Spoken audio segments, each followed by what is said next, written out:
Salam dan bahagia. Perkenalkan, nama saya Ikomang Alit Aridana, salah satu guru di SMA Negeri 2 Tejakula. SMA Negeri 2 Tejakula yang berlokasi di Desa Bondalem, Kecamatan Tejakula, Kabupaten Buleleng. SMA Negeri 2 Tejakula berdiri pada tahun 2006. Sebagai sekolah yang menerapkan kurikulum merdeka, sekolah kami melaksanakan kegiatan yang namanya P5, Proyek Penguatan Profil Pelajar Pancasila. Kegiatan penguatan Proyek Profil Pelajar Pancasila atau P5, sekolah kami mengambil tema yaitu Suara Demokrasi tentang pemilihan raya Ketua dan Wakil Ketua OSIS. Kegiatan P5 yang dilaksanakan oleh sekolah kami menggunakan duplikasi pemilihan yang dilaksanakan oleh KPU Komisi Pemilihan Umum Indonesia, yaitu tentang pemilihan presiden dan wakil presiden. Kegiatan ini dipilih dikarenakan banyaknya anak muda sebagai peserta pemilih baru di kegiatan demokrasi ini. Selain sebagai pemilih pemula, ketidakpedulian siswa terhadap perkembangan demokrasi di Indonesia serta nasionalisme dan patriotisme juga menjadi pentingnya pendidikan politik dan demokrasi dilaksanakan di sekolah. Terlebih usia mereka akan memasuki umur yang sudah bisa memilih.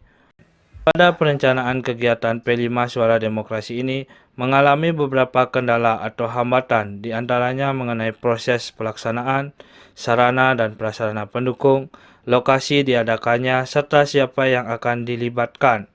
Selain itu, tantangan berikutnya adalah bagaimana pemanfaatan teknologi digital dalam rangka efektivitas dan efisiensi kegiatan yang akan dilaksanakan.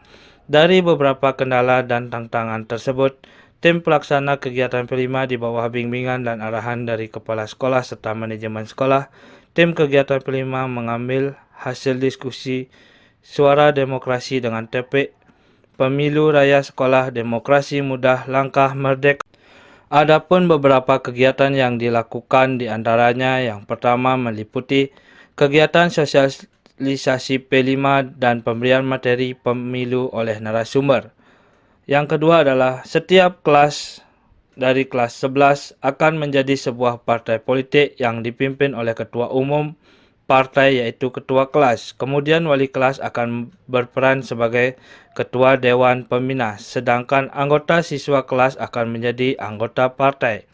Selain itu, semua siswa kelas 10, 12, guru dan pegawai akan menjadi pemilih dalam pemilu raya sekolah, yakni menjadi DPT atau daftar pemilih tetap. Tahapan kedua, setiap partai atau kelas 11 mengusung calon.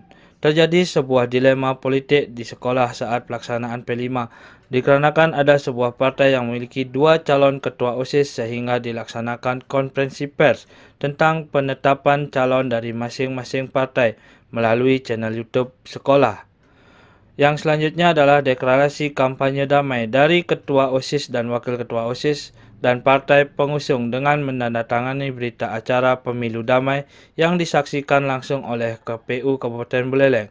Tujuan dilaksanakannya deklarasi ini adalah untuk merasakan adanya rasa aman dan adil dalam pemilu raya sesuai dengan konsep berjudul langsung, umum, bebas, rahasia, jujur, dan adil. Selanjutnya adalah debat kandidat, melibatkan pasangan calon ketua dan wakil ketua OSIS, panelis, siswa, guru, dan pegawai. Pada acara debat kandidat berisikan penyampaian visi misi masing-masing calon. Masing-masing calon diberikan waktu untuk menyampaikan visi dan misi sesuai dengan kreativitasnya. Tahapan yang ketiga adalah puncak dari serangkaian tahapan pemilu raya sekolah adalah pemungutan suara atau pemilihan langsung. Panitia menyiapkan tempat pemungutan suara atau TPS dengan menggunakan bilik suara. Langsung dipinjam di KPU dengan menempelkan logo pemilu raya sekolah yang telah dibuat. Selanjutnya adalah untuk menentukan kegiatan pemungutan suara dengan jumlah daftar pemilih tetap atau DPT sebanyak 345 orang. Panitia pemilu memberikan surat C4 atau surat undangan untuk memilih dalam bentuk token masuk digital. Hal ini dilaksanakan karena kami melaksanakan pemungutan secara paperless menggunakan perangkat digital melalui sistem informasi yang dibuat oleh salah satu guru kami yang bernama Bapak Lokas Samgraha yang berisikan fitur e-voting sebagai bentuk kreativitas dalam pemanfaatan teknologi. Perangkat e-voting ini dipilih sebagai salah satu terobosan dan alternatif untuk menghemat biaya dan menghindari terjadinya pengumpulan kertas kartu suara yang dikarenakan hanya digunakan sekali pakai saja. Setelah itu digunakan maka kertas kartu suara akan menjadi limbah sampah. Dan akhir pemilu raya Sekolah Demokrasi Muda Langkah Merdeka, yakni dipakai dalam projek penguatan profil pelajar Pancasila. Tema Suara Demokrasi ini telah mampu memberikan dampak dan kebermanfaatan kepada semua stakeholder, terutama dikuatkannya dimensi atau elemen profil pelajar Pancasila pada siswa.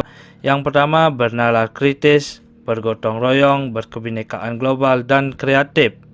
Sedemikian banyak rangkaian kegiatan pemilu raya yang dilakukan diharapkan mampu memberikan hal-hal yang positif. Demikianlah paparan inovasi yang kami laksanakan di SMA Negeri 2 Tejakula dalam pelaksanaan P5 Suara Demokrasi. Kami berharap pelaksanaan P5 praktik baik yang kami lakukan bisa berdampak lebih banyak bagi sekolah. Walaupun memang sudah direplikasikan oleh 8 sekolah dan dengan menyewa sistem informasi kami di SIM Mandala yang melalui fitur e-voting. Selamat Hari Guru Nasional tahun 2024. Guru hebat Indonesia maju. Pemilu Raya Semandala, sebuah proyek mahakarya Semandala yang mampu meningkatkan karakter siswa kita serta pemahaman mereka terhadap demokrasi. Selain itu, ada dampak yang lain yang ditimbulkan. Salah satunya adalah sistem e-voting yang digunakan sebagai sistem dalam pelaksanaan Pemilu Raya Semandala ini mampu memberikan inspirasi sekolah lain untuk mengadopsi sistem pemilu yang kita laksanakan dalam memilih ketua dan wakil ketua OSIS. Terima kasih Bapak Alit Aridana.